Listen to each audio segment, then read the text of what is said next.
ბათუმის პორტში დღეს ამერიკის სამხედრო საზღვაო ძალების კუთვნილი კრეისერი ანციო შემოვიდა. ხომალდი ერთობლივ საზღვაო წვრთნებს შავი ზღვის აუზში რამდენიმე ქვეყანასთან ერთად მართავს. ამერიკელი და ქართველი სამხედრო მოსამსახურეები ერთობლივ წვრთნებს გემის ავარიული დაზიანების აღმოფხვრაში, ძრავისა და ელექტრომოწყობილობების სარემონტო სამუშაოებში ჩაატარებენ. ხომალდის სარდალის სამხედრო საზღვაო ძალების კაპიტანი ჯონ დორია ტიკონდეროგას კლასის კრეისერი საუკეთესო თანამედროვე ტექნოლოგიებითა და შეიარაღებითაა აღჭურვილი. კრეისერს სახელი მეორე მსოფლიო ომის დროს 1944 წლის 22 იანვარს იტალიის ქალაქ ანციოს სანაპიროზე საზღვაო დესანტის მიერ პლაცდარმის მოპოვების პატივსაცემად მიენიჭა. 173 მეტრის სიგრძის გემზე 31 ოფიცერი და 305 რიგითი მსახურობს.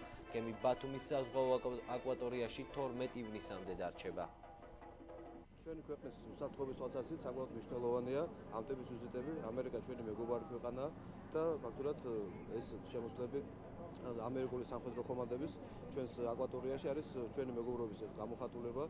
ამ ვიზიტს აქვს ერთადერთი დანიშნულება ჩვენი საზღვაო მოსამსახურეების პროფესიონალური დონის ამაღლება, ჩატარდება ერთობლივი წვრთნები და ჩვენ მეზღვაურებს ექნებათ საშუალება კიდევ ერთხელ გაიზიარონ ის უზარმაზარი გამოცდილება, რომელიც ამერიკელ მეზღვაურებს გააჩნიათ. საზღვაო ოპერაციები კონკრეტულად შესრულდება, ესე იგი, სახომალდო სწავლებები, ეს იქნება ძირითადად სიცოცხლის უნარიანობისათვის ბრძოლა, აბორდაჟის მომზადება, აგრეთვე გაიმართება ერთობლივი სწავლებები ზღვაზე.